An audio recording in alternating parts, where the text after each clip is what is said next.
हवेली के तेजाब के ड्रम में सुंदरी नहीं बल्कि झंडाट सरकार का अपना गुरूर गर्क होने वाला है।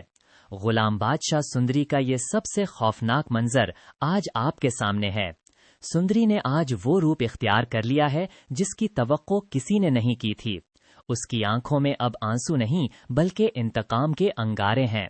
जब झंडाड़ ने गुरज कर कहा कि इस लड़की को ठिकाने लगा दो, तो इसे अंदाजा नहीं था कि सुंदरी ने पूरे सुंदरगल के मजलूमों को अपने साथ मिला लिया है। आशिक अली का खून रंग लाया है और आज हवेली की दीवारें कांप रही हैं। सुंदरी ने अपने हाथों में मिट्टी का तेल लिया और हवेली के मरकजी सहन में खड़ी हो गई। उसने चिल्लाकर कहा, झंडाट सरकार, तुमने समझा था कि तुम मौत के सौदागर हो। आज देखो, तुम्हारी अपनी मौत तुम्हारे सामने खड़ी है। गुलाम बादशाह सुंदरी की ये जंग अब आर पार की हो चुकी है। बादशाह ने जब सुंदरी को इस पागलपन में देखा तो वो चीखा, सुंदरी रुक जाओ, ये तुम क्या कर रही हो? हम साथ मिलकर सब ठीक कर देंगे। लेकिन सुंदरी ने एक ना सुनी। उसने कहा, बादशाह, तुम्हारे बाप ने सिर्फ मेरे बाप को नहीं मारा, उसने मेरी रूह को ज़िबा किया है। आज ये हवेली नहीं रहेगी। मशल जलते ही हवेली के कदीम पर्दों ने आग पकड़ ली। धुआं फिजाओं में फैल गया और गुलाम बादशाह सुंदरी की सल्तनत की तबाही का मंजर शुरू हुआ। झंडाड़ ने अपने गार्डों को फायरिंग का हुक्म दिया, लेकिन गुलाम दरमियान में आ गया। गुलाम ने अपनी तलवार निकाल ली और झंडाड़ के आदमियों को ललकारा, आज कोई कदम आगे नहीं बढ़ेगा। गुलाम का ये नया रूप देखकर झंडाट के होश उड़ गए। साहिब जान हवेली की छत पर खड़ी अपनी बच्ची और अपने शौहर की मौत का तमाशा देख रही थीं। उनकी चीखें धुएं में दब गईं।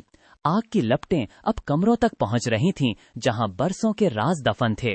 झंडाट सरकार ने जब देखा कि सब कुछ राख हो रहा है, तो वो पागलों की तरह अपने खजाने की तरफ भागा। लेकिन सुंदरी ने इसका रास्ता रोक लिया। उसने झंडाट को इस तेजाब के ड्रम की तरफ धक्का दिया जो झंडाट ने दुश्मनों के लिए बनाया था। जिस तेजाब से तुमने लोगों के चेहरे बिगाड़े, आज वही तेजाब तुम्हारा निशान मिटा देगा। गुलाम बादशाह सुंदरी का ये न्यूक्लियर ट्विस्ट नाजरीन के होश उड़ा देगा। झंडाट का पांव फिसला और इसकी दहाड़ से पूरा सुंदरगढ़ लर्ज उठा। बादशाह ने जब देखा कि इसका बाप खतरे में है, तो उसने आग में छलांग लगा दी।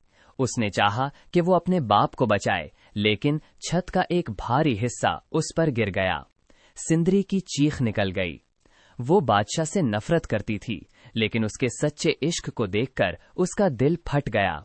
गुलाम ने अपनी जान पर खेलकर बादशाह को मलबे से निकालने की कोशिश की।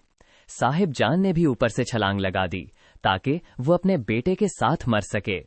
गुलाम बादशाह सिंदरी की ये कहानी आज एक खौफनाक ट्रेजेडी में बदल गई है। लेकिन क्या सब खत्म हो गया? धुएं के बादल जब छटे तो मैदान में सिर्फ राख थी। सिंदरी खामोशी से इस जलती हुई हवेली को देख रही थी। गुलाम जख्मी हालत में उसके पास आया और कहा, सिंदरी, जुल्म का अंजाम हमेशा यही होता है, अब चलो यहां से। सिंदरी ने अपने बाप आशिक अली की कब्र पर जाकर मट्टी को चूमा और कहा, बाबा, मैंने अपना वादा पूरा किया। लेकिन कहानी में एक और धमाका बाकी है। एक साया राख से बाहर निकलता दिखाई दिया। क्या झंडाद जिंदा बच गया? गुलाम बादशाह सिंदरी का ये एपिसोड ड्रामा की तारीख बदल देगा।